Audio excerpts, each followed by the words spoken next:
This is the Object 260. It is a Tier 10 Soviet Collector Heavy, a vehicle that's had a bit of controversy going around throughout the course of the previous couple updates. Until Update 11 dropped, they decided to buff the upper plate.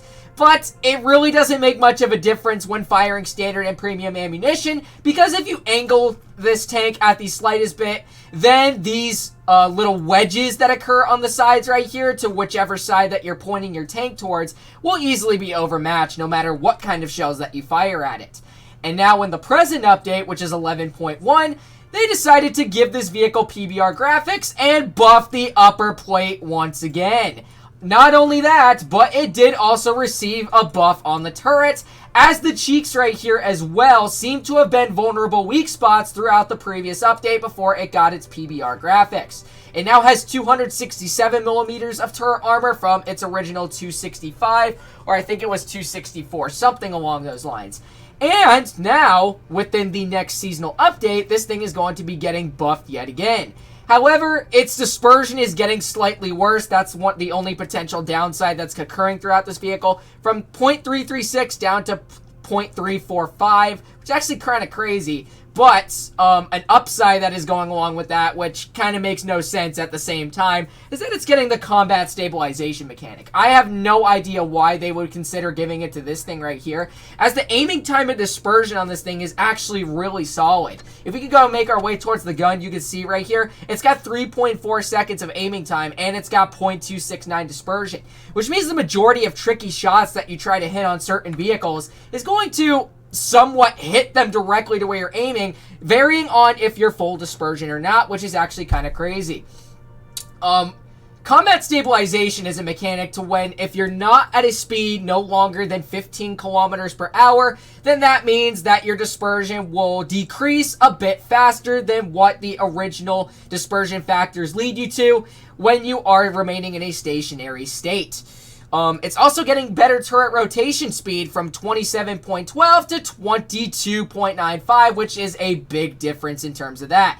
That is the part where I do say that this vehicle is starting to become a heavium at that, considering that it's got decent power to weight, it's got very solid maneuverability, even power to weight coming off the start, along with pretty solid maneuverability, having a top speed of 50 kilometers per hour, and that reverse of 20 is also very beneficial along with that as well. And not only that, it's getting better DPM and a better reload time from 8.82 average to 8.63 average, which is actually kind of crazy.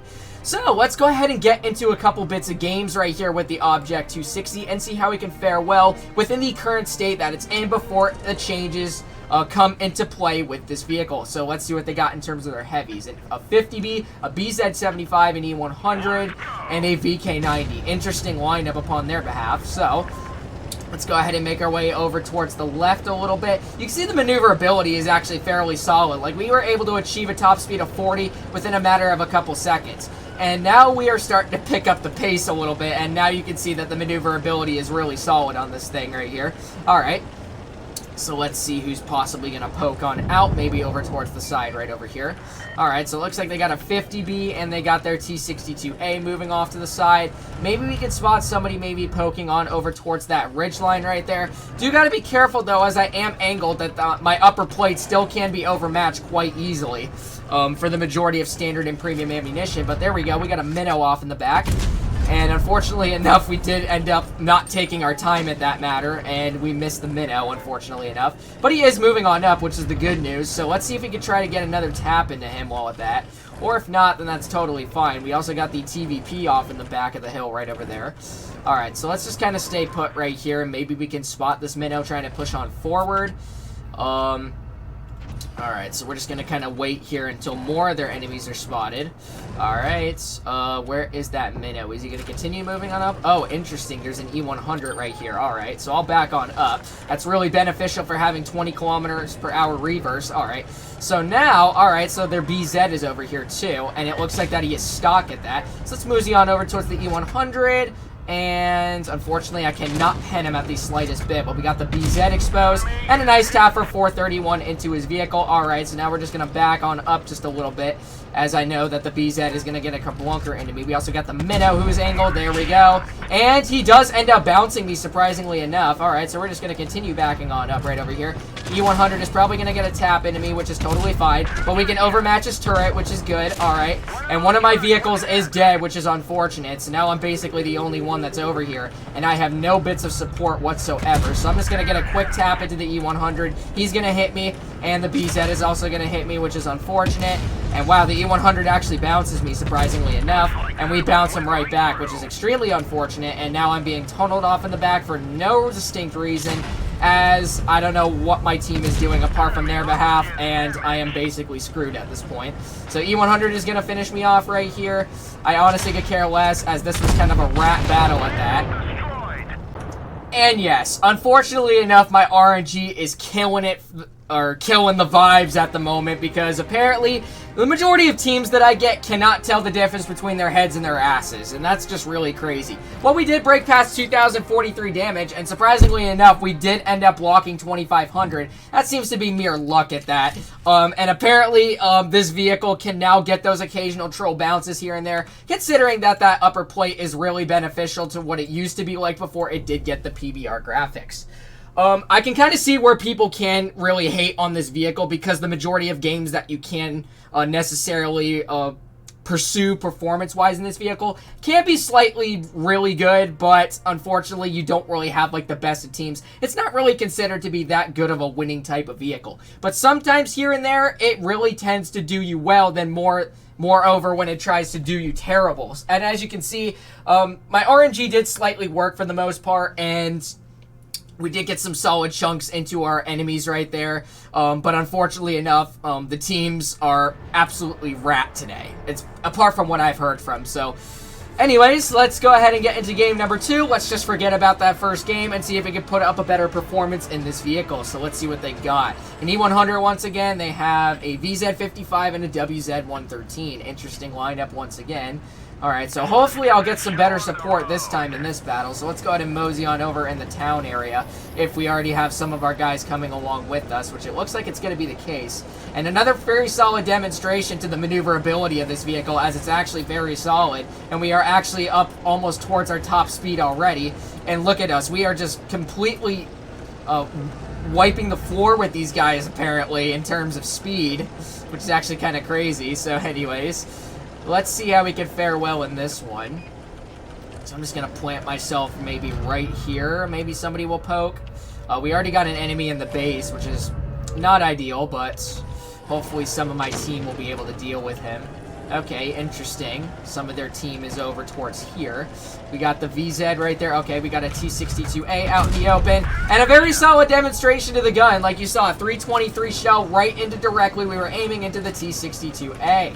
Alright, so that is a very solid first shot. I do gotta mention that the reload time on this thing is actually really good too, in terms of that as well. 8 seconds is not really something that you can expect for a gun with 400 alpha pretty much, which is insane, but, well, it really only means that if you do well in it, so.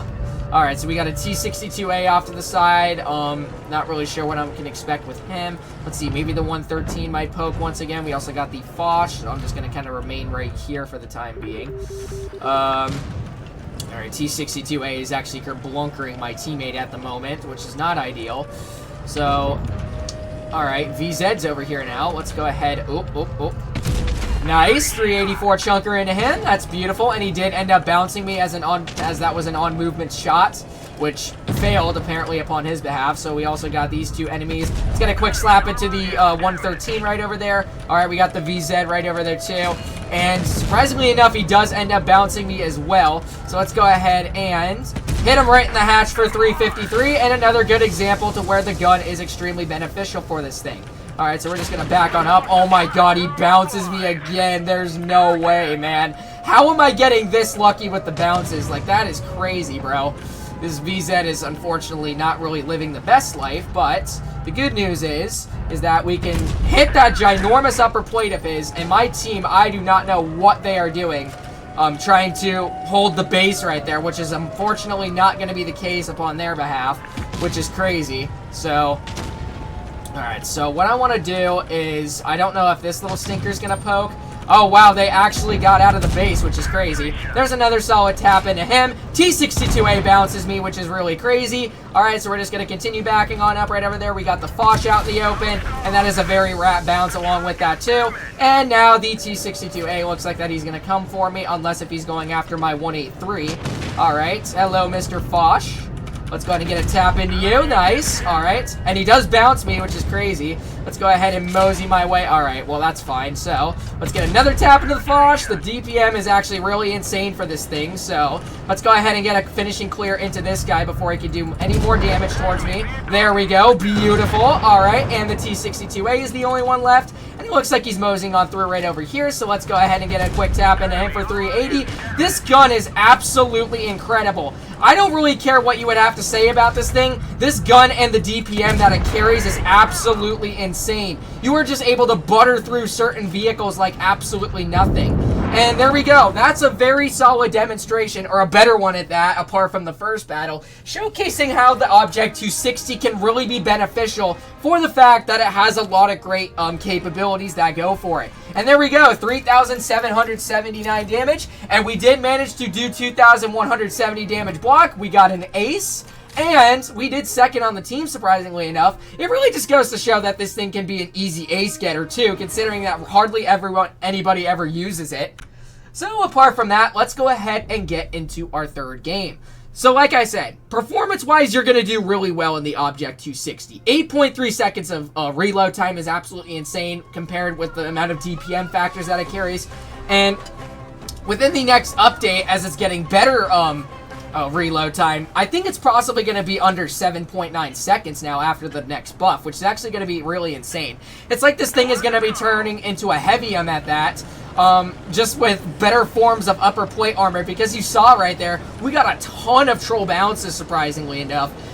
If this thing did not get its PBR graphics in this update and it remained in the stationary state, I think we already would have been dead by that matter. But it just goes to show that this tank is absolutely incredible for what it has going for it. I mean, you're able to get into the front line really fast. You have a very deadly gun and very solid maneuverability and other capabilities that correspond to this thing, which is actually crazy. So let's just see how we can fare well in this one. I don't want to make any good assumptions about it just yet, as we have just started. It's only a win and a loss so far.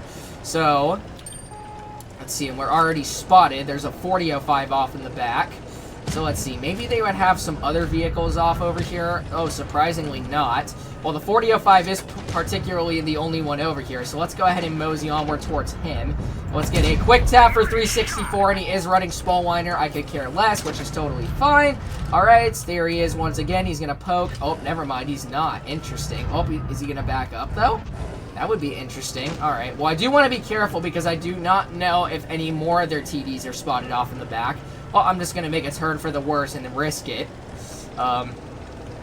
Considering that I think he is the only one over here. There he is. Nice, 394. Like I said, the dispersion is also really good on this thing. I don't really know why it would need combat stabilization, as it's perfect just the way it is. Look at that, guys. Right into where exactly I'm aiming. And that's full dispersion, I should mention, as well, along with that, too. Here we go. E100 right there. 400 instantly out of his vehicle. I mean, what more can I ask for? This thing is crazy. All right, let's go ahead and get another tap for 321. This thing is really good, guys. I'm telling you right now. An Object 260, I mean, if you think it's bad, you're necessarily wrong. And it just goes to show that for the performance that I'm demonstrating for this vehicle and doing extremely well in it for what capabilities that it has going for it, it just goes to show that some assumptions that certain players can make are wrong. And that can differentiate for the fact that certain people have their own separate opinions, and like what you're seeing from me, for example, is... Alright, so apparently we are getting pecked off by, I think, this Waffenträger. I can't even see this little sinker at that either, which is actually kind of crazy. So, alright, I'm going to stay put right here. We got the Chieftain off in the back. Let's see.